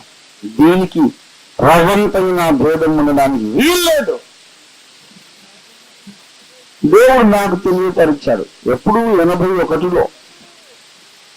నా కుమారుడా, ఆరాధన క్రమం అనే దానికి ఒక పద్ధతి ఉండాలి. ఎలా ఉండాలో చెబుతాది నన్ను అదే రాసుకున్నానండి. దేవుడు చెప్తుంటే ఆ రాసుకున్న కాగితం ఎగిరిపోయింది. కానీ తర్వాత నేను గ్రహించాను ఏంటంటే, దేవుని స్వరమును వింటూ నేను కాగితం మీద రాస్తుండగా ఆ మాటలు పరిశుద్ధాత్మ నా గుండెల మీద రాశాడు. ఈ కాగితం ఎగిరిపోయింది కానీ గుండెల్లో ఉన్న దేవుని రాత ఎగిరిపోలేదు. దేవుని స్తోత్రం కలుగును కాదు. దేవుడిని అడిగాను, ఎలాగ ఆరాధన చేయాలి, ఆరాధన కూటమి ఎలాగా. చాలా మందికి తెలియదు. ప్రత్యక్ష గుడారములోని ఉపకరణములను అనుసరించి నీవు కార్యక్రమములు చేపట్టమన్నాడు. దేవుడు ప్రచండమైన జ్ఞానం అండి ఉంది. ప్రత్యక్ష గుడారములోని ఉపకరణముల క్రమ వరుసను అనుసరించి నీవు ఆరాధన క్రమము నియమించమన్నాడు. మళ్ళీ చెప్తున్నా, దేవుని స్వరం ఇది, మీరు రాసుకున్నా మంచిదే. ప్రత్యక్ష గుడారములోని ఉపకరణముల క్రమ వరుసను అనుసరించి నీవు ఆరాధన కార్యములోని, ఆరాధన కూటములోని కార్యక్రమాలను వరుసగా ఏర్పరచుకోమన్నాడు. ప్రత్యక్ష గుడారము లోపలికి వెళ్ళగానే ముందు చుట్టూ ఇట్లా కాంపౌండ్ వాల్ ఉంటుందండి. పైన ఏమి కప్పు ఉండదు, అంత ఎత్తు పిట్టగోడలాగా చుట్టూ ఇంత ఎత్తు ఉంటుంది గోడ. పైనంతా ఎండబడుతూనే ఉంటుంది, కవరింగ్ కప్పు ఏమి ఉండదు. ఆ గేటు లోపలికి వెళ్ళగానే చుట్టూరా కాంపౌండ్ వాళ్ళు. అల్లంత దూరాన బేకరీలో డబుల్ రొట్టె ఉంటుంది, డబుల్ రొట్టె అంటాం, బ్రెడ్. ఆ బ్రెడ్ లోఫ్ షేప్ లో ఇలాగ పొడుగ్గా ఇలాగ బోర్లించినట్టుగా తెరలతో ఏర్పరచబడ్డ ప్రత్యక్ష గుడారం. అది ఆ మూలకుంటూ చుట్టూరా కాంపౌండ్ వాల్. లోపలికి వెళ్ళగానే ముందు తగిలేది బలిపీఠము. బలిపీఠం అనగా రక్త ప్రోక్షణకు చిహ్నము. కొంచెం ముందుకు వెళ్ళాక ఈ బలిపీఠము దగ్గర నుంచి దాటి గుడారం దగ్గరికి వెళ్దామంటే ఆ రూట్ లో మధ్యలో తగిలేది ఇత్తడి గంగాళము. ఇత్తడి గంగాళం ఎందుకు నాయన అంటే ఉదక స్నానం చెయ్యాలి, వాక్యంతో ఉదక స్నానం చెయ్యాలి. ఉదక స్నానం చేసి గుడారం లోపలికి అడుగు పెట్టగానే ముందు తగిలేది సన్నిధి రొట్టెల బల్ల. అది దేవుడు సిద్ధపరిచిన జీవాహారం, ప్రభువైన యేసు శరీరాన్ని తినడానికి సూచన. ఆ తరువాత 4వదిగా దీపస్తంభం ఉన్నది. ఇత్తడి గంగాళములో ఉండే నీళ్లు వాక్యమే. ఎఫెసీ 5:27 ప్రకారం వాక్యమును ఉదక స్నానం అన్నాడు. అక్కడ నీళ్లు వాక్యమే, ఇక్కడ దీపము వాక్యమే. ఈ వాక్య దీపమును వెలిగించుకొని మన బ్రతుకులు పరీక్షించుకోవాలి. ఆ తరువాత 5వది ధూపవేదిక. అక్కడ స్తుతి, ఆరాధన, ప్రార్థన, నైవేద్యములున్నవి. స్తుతి, ఆరాధన, కానుకలు ఏదైనా సరే బంగారు ధూపవేదిక. ఆ తరువాత లోపలికి వెళితే దేవుని సాక్షాత్కారము. అక్కడ ఆ రాతి పలకల మీద రాయబడినటువంటి 10 ఆజ్ఞలు కలిగిన మందసం ఉన్నది. పైన కెరూబులు, మహిమగల కెరూబులు.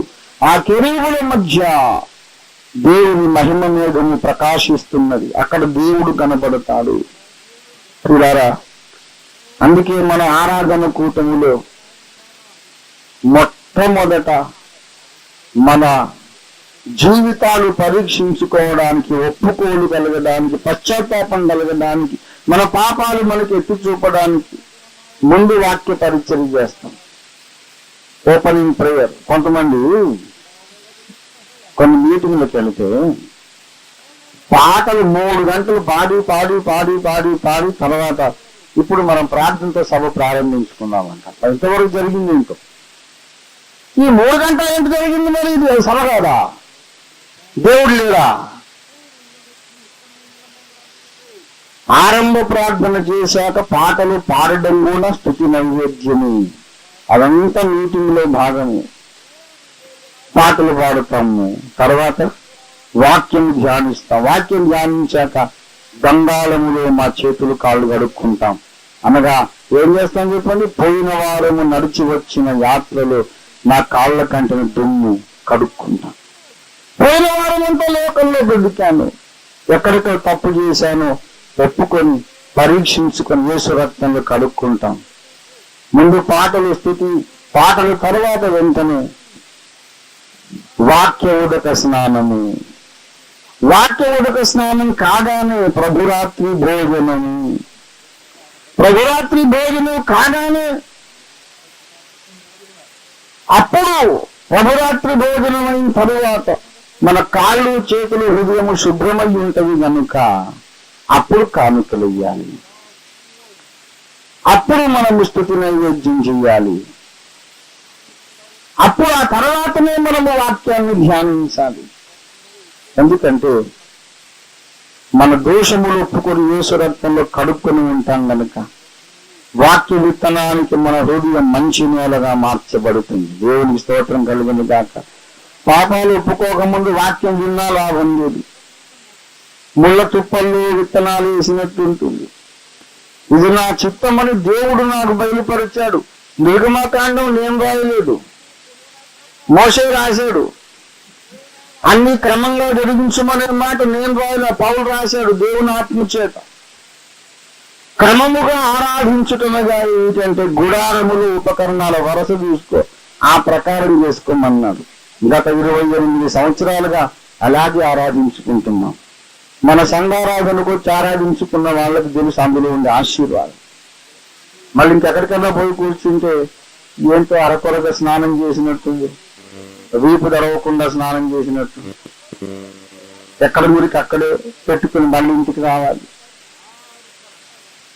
సంతృప్తికరంగా లేదన్నయ్యా అని చెప్తున్నారు అందరూ. ఇతర సేవకులేమో ఓఫీర్ గారు అందరూ జరగొట్టేశాడు అంటున్నారు. ఏం చెడగొట్టానంటే క్రమము నేర్పించానండి, అదే నేను జరగొట్టింది. క్రమము నేర్చుకున్న వాళ్ళు క్రమము లేని దగ్గర, క్రమము నేర్చుకున్న వాళ్ళు క్రమము లేని దగ్గర తృప్తి పొందడం లేదు.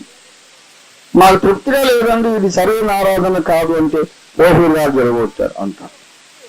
సరే, నన్ను ఏదో అన్నారని బాధ కాదు, కానీ క్రమముగా ఆరాధించకుండా నీవు న్యాయపీఠం ముందు ఎలా నిలబడతావు? ప్రియారా, మన ఆరాధనా పద్ధతి, మన వాక్య బోధన, ఆఖరికి కుటుంబ జీవితం కూడా. సమస్తమును మర్యాదగా చేయమన్నాడా, లేకపోతే కొన్ని విషయాలేనా? సమస్తమును క్రమముగా. నీ ఒక భర్తవైతే నీ విధులు క్రమముగా నిర్వర్తించాలి.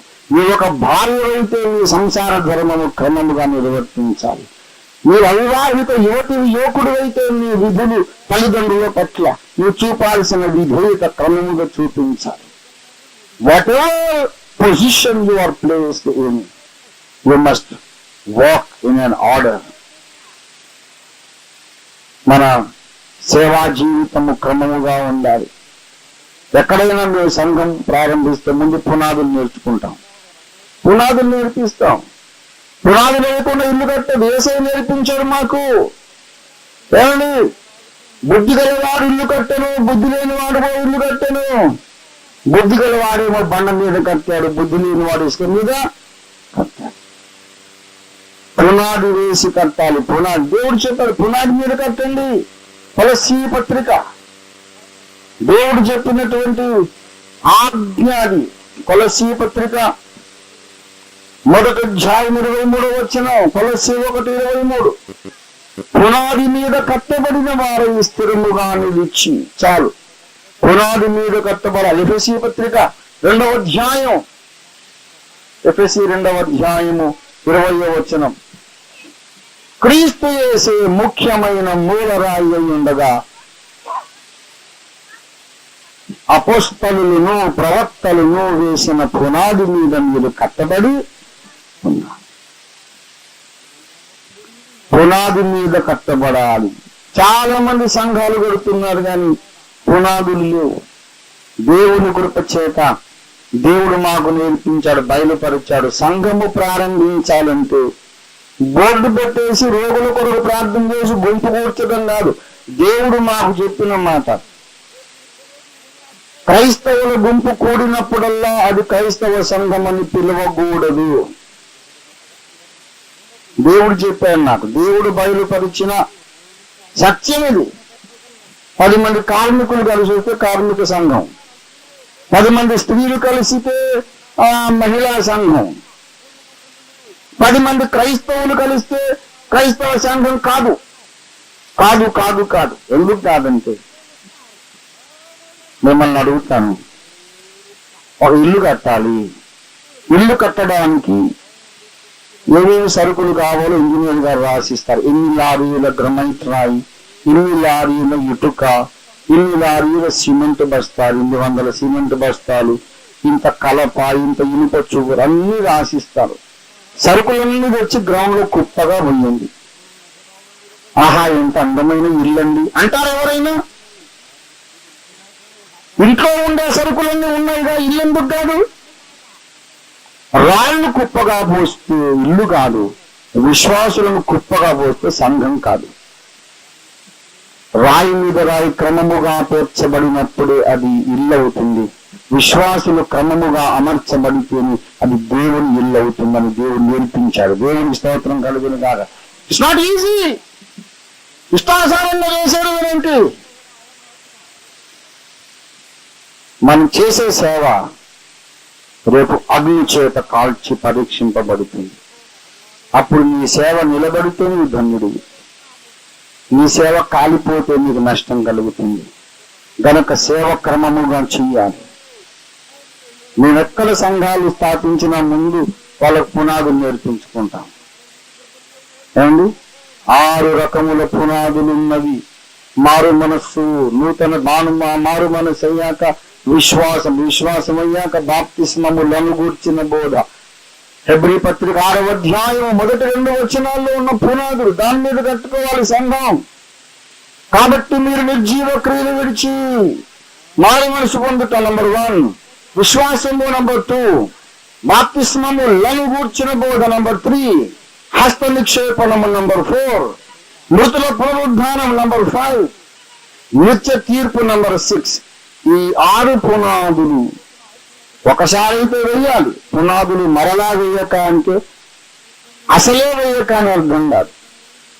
ఒకసారి వేయాలి, మళ్ళీ మళ్ళీ వేయొద్దు. మా స్థానిక సంఘములలో ఉన్న వాళ్ళందరినీ అడగండి, పునాదులు అనగా ఏవి, ఎక్కడున్నాయి, ఏ పునాదికి అర్థం ఏంటి, మారు మనసు అంటే ఏంటి, విశ్వాసం అంటే ఏంటి నేర్చుకొని చక్కగా పునాదులు వేసుకొని బండ మీద కట్టుకొస్తాం సంఘాలు. దేవుని స్తోత్రం కలుగును గాక. వానలు కురిసినా వరదలు వచ్చినా ఇల్లు నిలబడుతుంది. దేవుని స్తోత్రం కలుగును గాక. సేవ క్రమంగా చేయండి, బోధ క్రమంగా చేయండి. ప్రతిదానికి ఒక క్రమం ఉండాలి. క్రమము లేని సేవ మనము చేయొద్దు, క్రమము లేని జీవితం జీవించొద్దు, క్రమము లేని బోధ చేయొద్దు, క్రమము లేని సువార్త చెప్పొద్దు. సువార్త చెబితే యేసును పైకెత్తి చూపడం ఒక్కటే మన పని, రెండో పని లేదు. నజరేయుడైన యేసును, సిలువ వేయబడ్డ క్రీస్తును మన పైకెత్తి చూపించాలి. అందరి నేత్రాలు యేసు వైపు తిప్పాలి. అదే సువార్త ప్రసంగం యొక్క గురి. ఈ విశ్వాసులు ఇన్ని బలహీనతలు మాట్లాడుతున్నా, ఇవన్నీ నేను నైట్ కూటర్లో మాట్లాడాను. రాత్రి ఒకటే ముచ్చట, ఒకటే భారం, యేసును చూపించాలి. అది సువార్త. ఇదేమో సంఘమునకు వాక్యోపదేశం. కొంతమంది పాస్టర్లు కాన్ఫరెన్స్ పెట్టి దేవుడు మిమ్మల్ని ప్రేమించుచున్నాడు అంటే, అది తెలియకుండానే 30-40 ఏళ్ళు సేవ చేశారా?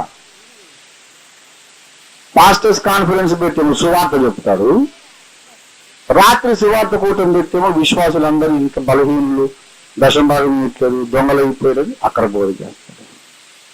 ఇదారా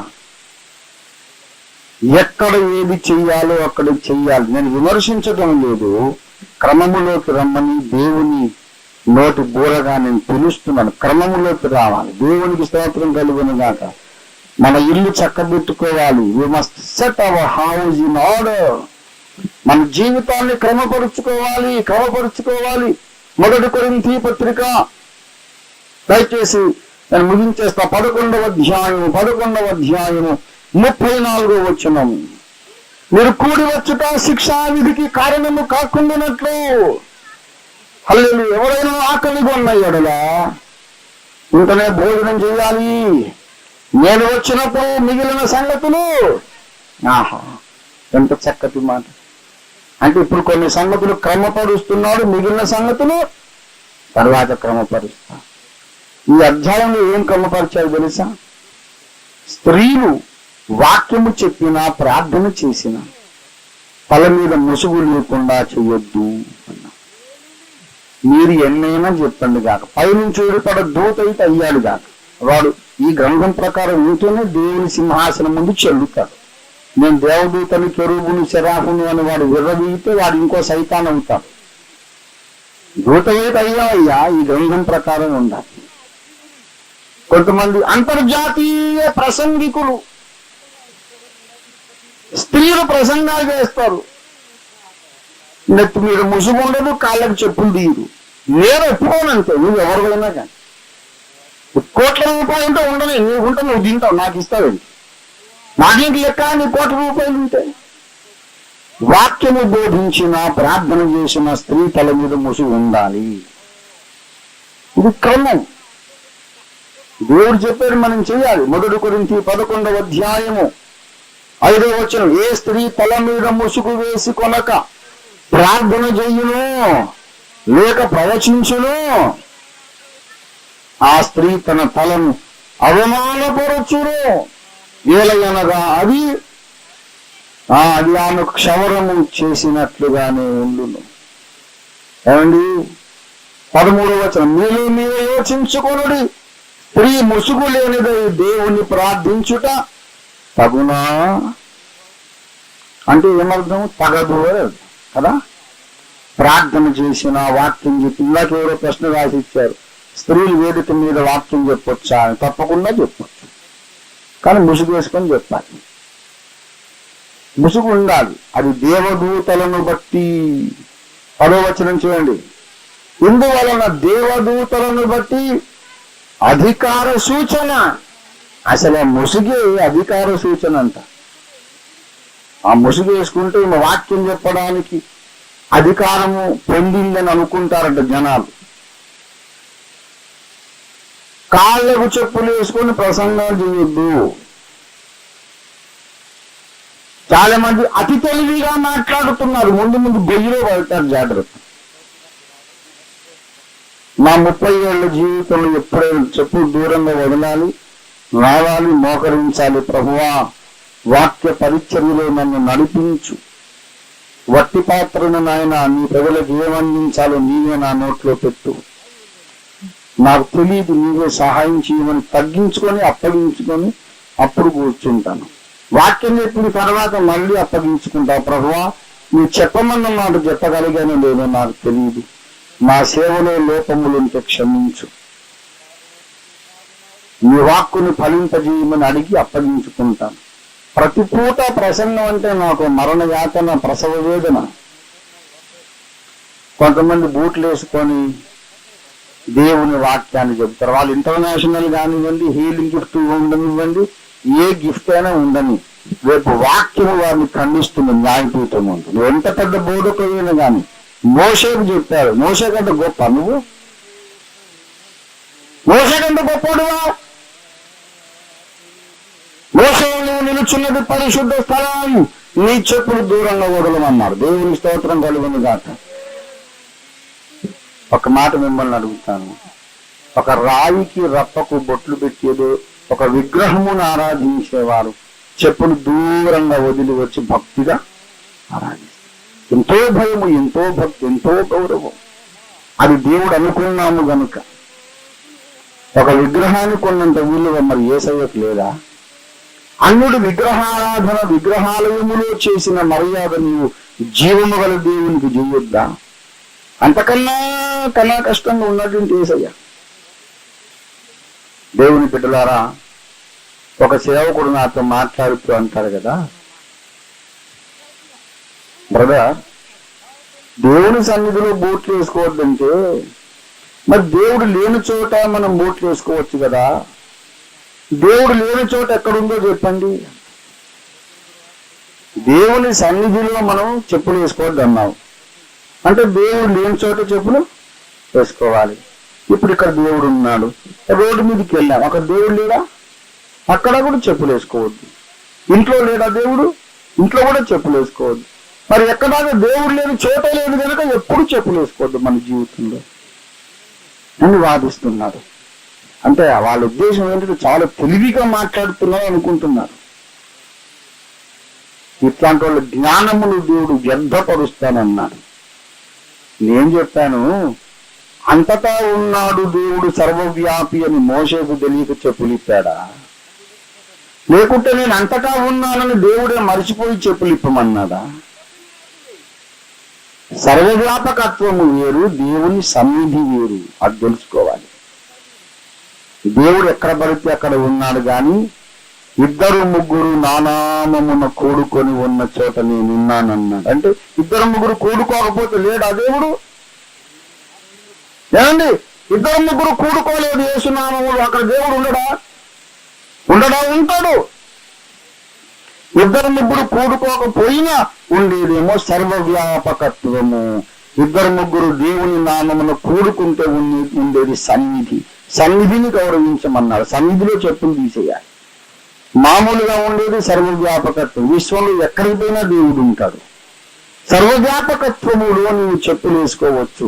దేవుడు ప్రత్యేకంగా దిగి వచ్చిన సీనాయి కొండ మీద, హోరేబు కొండ మీద నువ్వు చెప్పులు వేసుకోకూడదు. దూరంగా పెట్టమన్నాడంటే దేవుని మాటకు లోబడాలి. కానీ ఈ బోడి ఆర్గ్యుమెంట్ అంతా ఏంటండి? క్రమం ఉండాలి. ఏమి చేసినను క్రమం. అక్కడ మరి చెప్పులు వదిలేస్తే పోతాయి కదండి, మరి ఎలాగా? అందుకొరకే భక్తి సింగయ్య గారు ఏం చేశారంటే చక్కగా చెప్పులు స్టాండ్ ఒకటి పెట్టి అక్కడ దగ్గరని కావులు పెట్టి టోకెన్ సిస్టమ్ పెట్టారు. చెప్పులు అక్కడ పెట్టాలి, టోకెన్ తీసుకుని వెళ్ళాలి. హ్యాపీగా ఆరాధన చేసుకుని వచ్చేటప్పుడు టోకెన్ చూపిస్తే మళ్ళీ మన చెప్పులు మనకి ఇస్తారు. వాక్య ప్రకారంగా మనం ఆరాధించాలి. సమస్తము క్రమముగా. ఇంకో విషయం అంటారు, నేను మిగిలిన సంగతులు క్రమపరుస్తాను. చాలా సంగతులు ఉన్నాయి ప్రియులారా క్రమపరుచుకోవడానికి. 1 కొరింథీ పత్రిక 14వ అధ్యాయం కదా మనం చదివాము. ఆఖరి వచనం 29వ వచనం, సమస్తము మర్యాదగా క్రమంగా జరగనీయుడి అని. అందులో ఒక క్రమము ఏంటంటే 27వ వచనం, భాషతో ఎవడైనను మాట్లాడితే ఇద్దరు అవసరమైన ఎడల ముగ్గురికి మించకుండా వంతుల చొప్పున మాట్లాడవలని ఇదొక క్రమం. సంఘారాధన జరుగుతుంది, అన్య భాషలు మాట్లాడాలి. ఒకడు, ఇద్దరు, ముగ్గురు మాట్లాడు, అంతకంటే ఎక్కువ మాట్లాడకండి. అర్థము చెప్పువాడు లేని ఎడల అతడు మౌనముగా ఉండవలెను. అంటే పరిశుద్ధాత్మ వరములను వాడినప్పుడు క్రమముగా వాడండి. ఆరాధించుకునేటప్పుడు వరుస క్రమం ఆరాధన క్రమంగా చెయ్యండి. బోధ చేసినా ఏమి చేసినా క్రమము. దేవుని సన్నిధిలో చెప్పులు వేసుకోవడానికి మీరు వీల్లేదు. అంటే ఇప్పుడు సభలో కనీసం వేదిక మీద నేనైనా ఇప్పుడు దేవుడు ఇక్కడ ఉన్నాడు, మీకేం మాదిరి? పెద్ద వాళ్ళకు కూడా చెప్పాను, బ్రదర్ మీరు పైకొచ్చే లక్షణాలు లేవు, పెద్దోళ్ళని ఎదిరిస్తున్నారన్న. నాకు పైకొచ్చే లక్షణం ఏమో అది దేవుడు కానీ నీకు మాత్రం క్రీస్తు న్యాయపీఠం ముందు తప్పకుండా కిందికి పోయే లక్షణం ఉందని చెప్పాను. నువ్వు ఇట్లాంటి మాటలు చెప్పగాదు, దేవుని వాక్య ప్రకారంగా మనం చెయ్యాలి. నువ్వు పెద్ద సంపూర్ణుడువా? నేనెప్పుడు అన్నానన్నా? వాక్యాధారం చూపించి నాకు చెప్పు, నేను తప్పకుండా వింటా. నేను సంపూర్ణుని కాలేదు, కానీ కాగోరుచున్నాను. మీరు నాకు సహాయం చేయండి. Teach me the truth if you know it. నాకు నేర్పండి. నేర్పలేరా? నేర్చుకోండి. మీకు తెలిస్తే నేర్పించండి, మీకు తెలియకపోతే నేర్చుకోండి. ఒకరికొకరు సహాయపడి అందరం పౌల్లాగా మారాలి. దేవుని స్తోత్రం కలిగిన దాకా. హల్లెలూయా. ఒక ఆయన నాకు చెప్పాడు కదా, ఇండియాలో అంటే మనం చెప్పులు షూస్ ఇప్పేసి ప్రార్థన చేయొచ్చు, అమెరికాలో చలి దేశం కదా, వాళ్ళు చెప్పులు తీసేస్తేనంటే గడ్డ కట్టుకుంటూ చేస్తారంట. నేను అమెరికాకి వెళ్ళాను, వచ్చాను. అమెరికాలో కూడా షూస్ దూరంగా విప్పి మోకాళ్ళు ప్రార్థించే మహాభక్తులు ఉన్నారు. అవన్నీ కాకమ్మ కబుర్లు.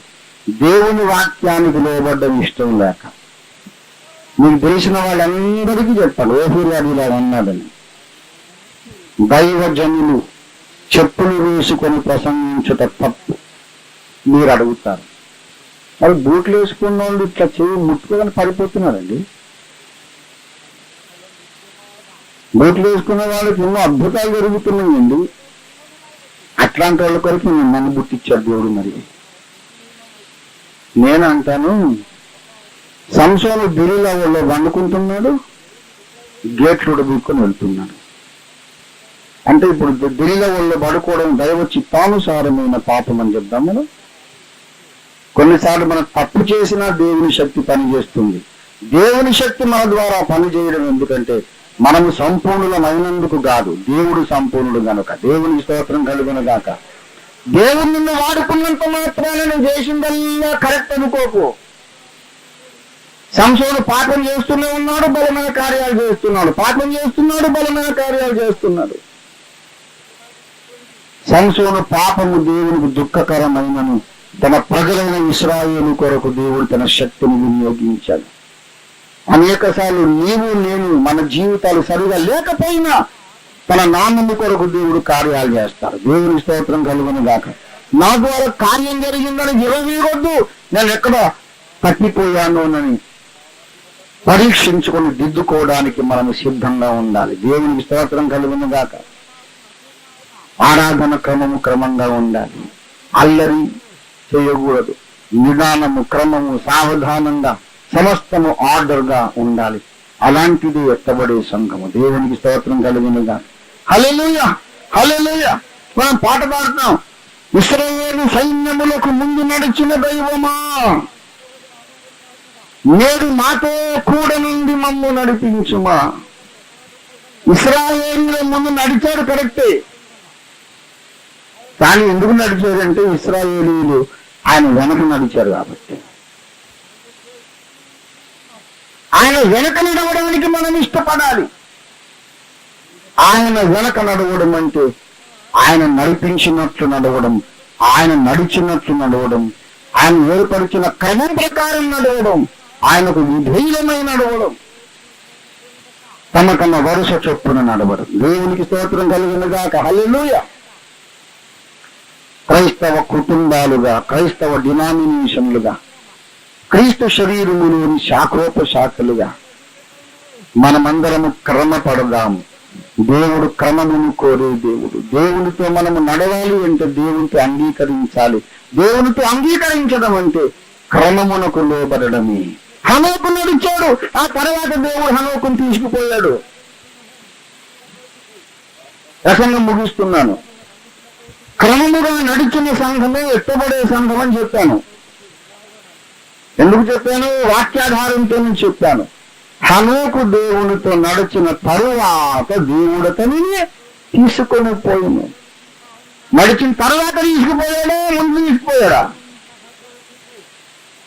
ఈ భూమి మీద ఉండగా హనోకు దేవునితో నడిచాడంటే దేవునితో ఆయన ఏకీభవించాడు, దేవునితో అంగీకరించాడు. అంగీకరించకుండా ఇద్దరు కూడి, సమ్మతించకుండా ఇద్దరు కూడి నడుపురా అంటే హనోకు దేవునితో సమ్మతించాడు, కలిసి నడిచాడు. అప్పుడు నిత్యత్వం అంతా నడుద్దువు గాని రమ్మని హనోకును దేవుడు తీసుకుపోయాడు. అలా తీసుకుపోవడానికి యేసు రెండవసారి వస్తున్నాడు. హనోకు లాంటి వాళ్ళని తీసుకుపోతాడు. దేవునికి స్తోత్రం కలుగును గాక. దేవునితో ఏకీభవించే వాళ్ళని తీసుకుపోతాడు. దేవుని వాక్యంతో విభేదించే వాళ్ళని తీసుకుపోడు. నువ్వు దేవుని గ్రంథముతో ఏకీభవిస్తున్నావా, విభేదిస్తున్నావా? అపొస్తలిక పద్ధతితో, సిద్ధాంతంతో నీవు ఏకీభవిస్తున్నావా లేక విభేదిస్తున్నావా? నేనైతే హనోకులాగా ఉండాలని ఆశ పడుతున్నాను. నీవేం ఆశపడుతున్నావు? 66 గ్రంథాల లేఖనములో దేవుడు బయలుపరిచిన ప్రకారం ప్రతి విషయంలో దేవునితో సమ్మతించువారుగా మనం ఉందాం, దేవునితో నడుచువారుగా ఉందాం. ఆ తర్వాత రెండవ రాకడలో యేసుతో పాటు వెళ్ళిపోయే వాళ్ళుగా ఉందాం. దేవుడు మనకు సహాయం చేయని దాకా ప్రార్థన చేసుకుందాం. రండి దేవుని పిల్లలారా, సంఘములో ఎంతో దిద్దుబాటు జరగవలసి ఉంది, క్రమబద్ధీకరణ జరగవలసి ఉంది. దేవుని సన్నిధిని గౌరవిస్తున్నామా? స్త్రీలు దేవుడు ఏర్పరిచిన క్రమముకు లోబడి సేవ చేస్తున్నారా? చిన్న చిన్న విషయాలలోని విధేయత చూపలేని మనం దేవునితో ఎలాగూ కలిసి నడవగలం? సమ్మతించకపోతే ఎలా నడుస్తావమ్మా? సహోదరుడా, నువ్వు దేవుని వాక్యంతో సమ్మతించట్లేదు.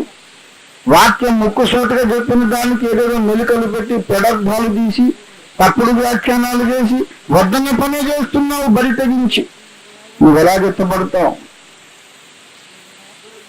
క్రైస్తవ స్త్రీగా, ఒక భార్యగా నీవు సరైన విధంగా ప్రవర్తిస్తున్నావా? ఒక భర్తగా, క్రైస్తవ పురుషుడిగా నీ భార్యను నీవు న్యాయముగా చూడగలుగుతున్నావా? న్యాయం చేయగలుగుతున్నావా నీ భార్యకు? నీ పిల్లలకు న్యాయం చేశావా? పిల్లలారా, నీ తల్లిదండ్రులకు లోపడుతున్నారా? అన్ని చూస్తాడు యేసయ్య, పరీక్షిస్తాడు. దేవా, నీవు పరీక్షించినప్పుడు లోపము లేని వాడుగా నేను కనబడుటకు సహాయం చేయమని మనము చేతులెత్తి ప్రార్థన చేసుకుందాం. నీవు పరీక్షించినప్పుడు నా బ్రతుకు లోపము లేనిదిగా, నేను లోపరహితురాలనుగా ఉండినట్లు సహాయము చేయమని మనమందరము ప్రార్థన చేసుకుందాం. యేసు తిరిగి వచ్చుచున్నాడు. వచ్చినప్పుడు ఆయన మనల్ని తీసుకుపోతానన్నాడు. నేను మరలా వస్తాను, నేనుండి చోట మీరుండు లాగునా, నేనుండి చోట మీరుండు లాగునా, మిమ్మను నాతో ఉండుటకు తీసుకువెళతానన్నాడు. హనోకును తీసుకుపోయాడు, ఏలియాను తీసుకుపోయాడు, నేను నన్ను కూడా తీసుకుపోదాం అనుకుంటున్నాడు. కానీ మనం మొదట లేఖనముతో ఏకీభవించేవారని కావాలి, వాక్యంతో ఏకీభవించేవారని కావాలి, పరిశుద్ధాత్మ దేవునితో ఏకీభవించేవారని కావాలి. క్రమము నీకు ఇష్టమేనా, లేక స్వేచ్ఛగా ఉండగోరుతున్నావా? ఉన్నావా? ఉన్నావా? ఉన్నావా? ఉన్నావా?